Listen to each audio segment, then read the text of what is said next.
अध्याय 14 गुण त्रय विभाग योग। प्राकृतिक शक्ति के 3 गुणों द्वारा योग का ज्ञान।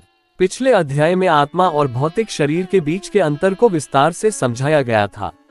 इस अध्याय में भौतिक शक्ति की प्रकृति का वर्णन किया गया है, जो शरीर और उसके तत्वों का स्रोत है, और इस प्रकार से यह मन और पदार्थ दोनों की उत्पत्ति है। श्री कृष्ण बताते हैं कि प्राकृतिक शक्ति सत्व, रजस और तमस 3 गुणों से निर्मित है। शरीर, मन और बुद्धि जो प्राकृत शक्ति से बने हैं, उनमें भी तीनों गुण विद्यमान होते हैं, और हम जीवों में गुणों का मिश्रण हमारे व्यक्तित्व के स्वरूप का निर्धारण करता है। सत्व गुण शांत स्वभाव, सद्गुण और शुद्धता को चित्रित करता है, तथा रजोगुण अंतहीन कामनाओं और सांसारिक आकर्षणों के लिए अतिरिक्त महत्वाकांक्षाओं को बढ़ाता है, एवं तमोगुण भ्रम, आलस्य, नशे और निद्रा का कारण है। जब तक आत्मा जागृत नहीं होती, तब तक उसे प्राकृतिक शक्ति की प्रबल शक्तियों से निपटना सीखना चाहिए। मुक्ति इन 3 गुणों से परे है। आगे श्री कृष्ण इन गुणों के बंधनों को काटने का एक सरल उपाय बताते हैं। परम शक्तिशाली भगवान इन तीनों गुणों से परे अर्थात गुणातीत है। यदि हम मन को उनमें अनुरक्त करते हैं, तब हमारा मन भी दिव्यता की अवस्था की ओर बढ़ता है। इस बिंदु पर अर्जुन 3 गुणों से परे होने की अवस्था प्राप्त व्यक्तियों के गुण विशेषताओं के संबंध में पूछता है। तब श्री कृष्ण सहानुभूति पूर्वक ऐसी प्रबुद्ध आत्माओं के लक्षणों का निरूपण करते हैं। वे बताते हैं कि प्रबुद्ध मनुष्य सदैव संतुलित रहते हैं, और वे संसार में 3 गुणों के कार्यान्वयन को देखकर व्यक्तियों, पदार्थों तथा परिस्थितियों में प्रकट होने वाले उनके प्रभाव से विचलित नहीं होते। वे सभी पदार्थों को भगवान की शक्ति की अभिव्यक्ति के रूप में देखते हैं, जो अंततः उनके नियंत्रण में होती है। इसलिए सांसारिक परिस्थितियां न तो उन्हें हर्षित और न ही उन्हें दुखी कर सकती हैं। इस प्रकार बिना विचलित हुए वे अपनी आत्मा में स्थित रहते हैं। श्री कृष्ण हमें पुनः भक्ति की महिमा और हमें 3 गुणों से परे ले जाने की इसकी क्षमता का स्मरण कराते हुए इस अध्याय का समापन करते हैं। परमेश्वर ने कहा, अब मैं पुनः तुम्हें श्रेष्ठ ज्ञान के विषय में बताऊंगा, जो सभी ज्ञानों में सर्वश्रेष्ठ है और सभी ज्ञानों का परम ज्ञान है, जिसे जानकर सभी महान संतों ने परम सिद्धि प्राप्त की है।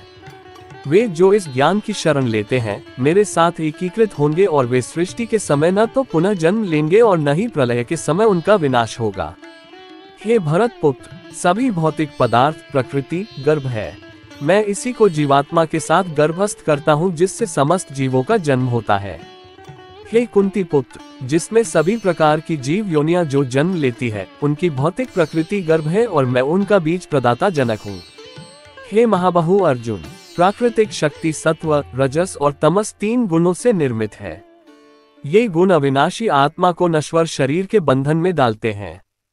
इनमें से सत्वगुण अर्थात अच्छाई का गुण अन्यों की अपेक्षा शुद्ध होने के कारण प्रकाश प्रदान करने वाला और पुण्य कर्मों से युक्त है। हे निष्पाप अर्जुन, यह आत्मा में सुख और ज्ञान के भावों के प्रति आसक्ति उत्पन्न कर उसे बंधन में डालता है। हे अर्जुन, रजोगुण की प्रकृति मोह है। ये सांसारिक आकांक्षाओं और आकर्षणों से उत्पन्न होता है, और आसक्ति के माध्यम से आत्मा को कर्म के प्रतिफलों में बांधता है। हे अर्जुन, तमोगुण जो अज्ञानता के कारण उत्पन्न होता है और देहधारियों जीवात्माओं के लिए मोह का कारण है।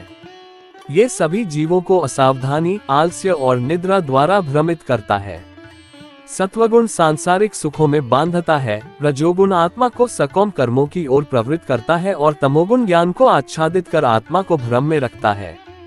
कभी कभी सत्वगुण रजोगुण और तमोगुण को परास्त करता है, और कभी कभी रजोगुण सत्वगुण और तमोगुण पर हावी हो जाता है, और कभी कभी ऐसा भी होता है कि तमोगुण सत्वगुण और रजोगुण पर हावी हो जाता है। जब शरीर के सभी द्वार ज्ञान से आलोकित हो जाते हैं, तब इसे सत्वगुण की अभिव्यक्ति मानो। जब रजोगुण प्रबल होता है, तब हे अर्जुन, लोभ, सांसारिक सुखों के लिए परिश्रम, बेचैनी और उत्कंठा के लक्षण विकसित होते हैं।